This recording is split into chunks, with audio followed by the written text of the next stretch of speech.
This is Newsmax TV. I'm Ashley Martella. We're joined by best-selling book author and motivational speaker Robert Ringer. His latest book is actually an updated version of the book released in 1979, the bestseller entitled Restoring the American Dream, that introduced many people to libertarianism. Welcome to Newsmax, Robert.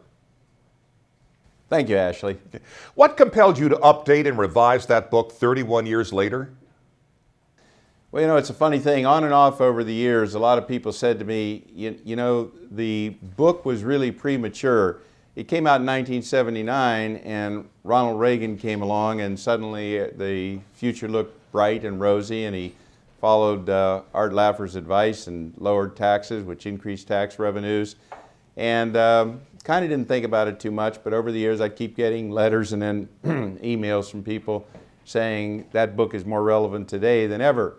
I have something called the Liberty Education Interview Series on my website, and I happen to be interviewing Steve Moore. And at the end of the interview, he says, and it's actually right on our website, when are you going to come out with a new edition of that, of Restoring the American Dream? That was a great book when it came out.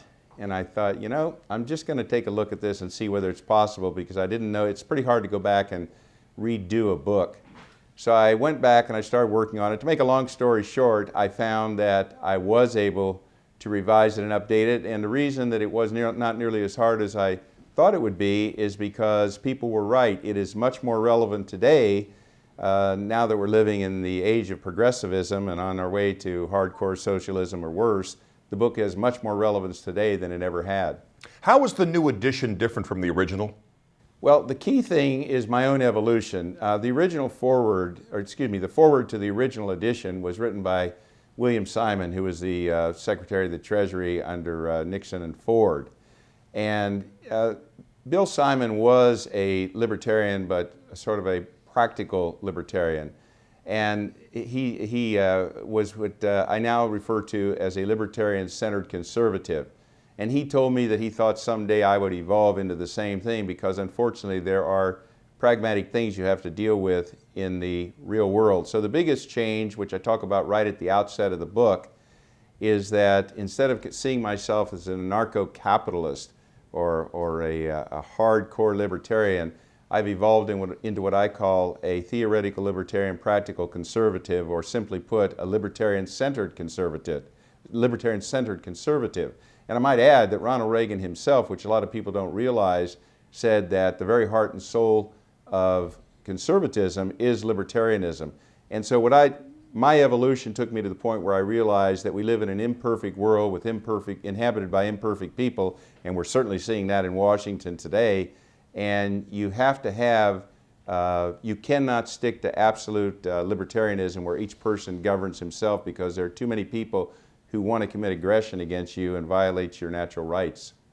You place a great deal of emphasis on what you refer to as natural law as the foundation for your ideological beliefs. How exactly do you define natural law, and why is it so important? Well, natural law is really the whole key to libertarian-centered conservatism. Natural law simply says that every person has the natural right to live his life as he pleases, to do anything that he wants, basically, so long as he's not committing aggression against anyone else. Now, aggression, just so people will understand, is when I talk about it, I'm referring to the use of force or fraud, or the threat of force or fraud. So you could also call natural law the law of non-aggression.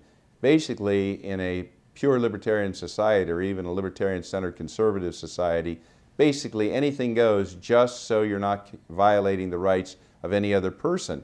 And when you think about it, the single greatest aggressor on human rights is the United States government, and that's what the Tea Party movement is all about today. When do you believe the American dream started to erode? Was it a single point in time or a gradual process? And do you think the current regime in Washington has put destruction of the American dream on the fast track? Well, the answer to your last question first, and I can come back to it, but absolutely it's on the fast track. I think Barack Obama is the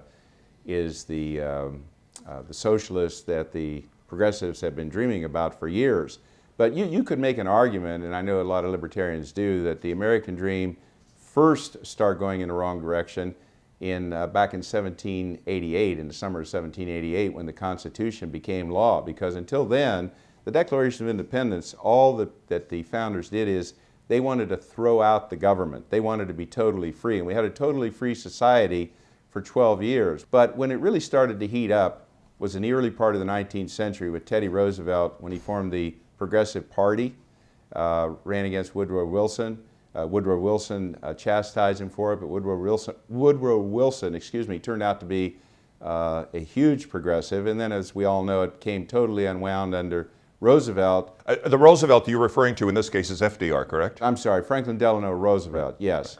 And he basically tried to throw out the Constitution and said in so many words, and I'm paraphrasing, that it's the government's duty, and it sounds so much like Barack Obama today, it's the government's duty to help those who are in need. And from that point we went downhill. We rolled into the 60s, Lyndon Johnson, the Great Society, following the New Deal, and now we're in the era of the so-called New Deal, where anybody who has a desire, he just calls it a need, and politicians come along and say, oh, your need is a right, and the government creates rights that don't exist, and we are accelerating and spinning out of control rapidly.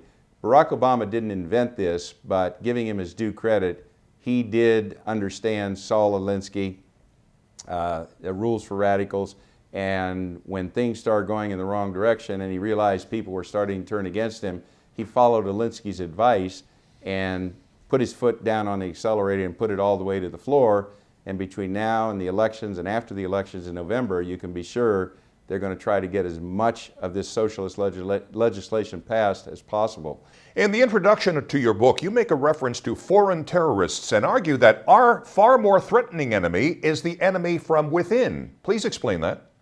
As I like to say, the barbarians are not at the gates, they're inside the gates. And the barbarians are those progressives in Congress who are basically laughing at the Constitution, subverting the Constitution, ignoring the will of the people. And hopefully we're going to see the exit of people like Harry Reid and in the not too distant future Barack Obama. But they're not the only ones by any means, because the entire Democratic Congress and a good portion of the Republicans in Congress are progressives, and they basically want to ignore the Constitution. They want to see it as a living document that changes with times. You don't change fundamental principles, but those are the real terrorists, the people in Washington who are subverting the Constitution and aggressing against the human rights of everyday citizens in the United States. You say in your book, diversity is not a strength, it's a weakness. Diversity has always been proven to be a divider of people. How so? But when you start mixing peoples together, and it's been shown all over the world, it doesn't have anything to do with color, and doesn't necessarily have to do with anything to do with religion.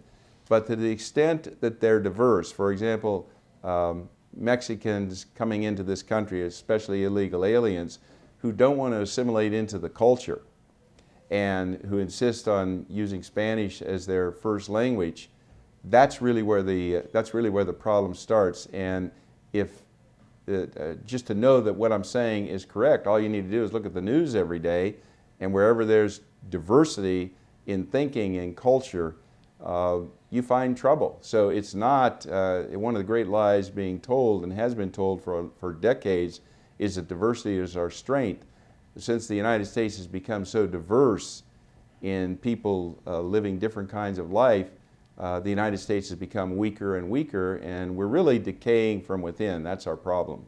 The full title of the book, Restoring the American Dream, the Defining Voice in the Movement for Liberty. Very timely considering the current political climate, and we think you'll find it most thought-provoking. Robert Ringer, thank you so much, and good luck with your book. Thank you, Ashley. And thank you for watching Newsmax TV.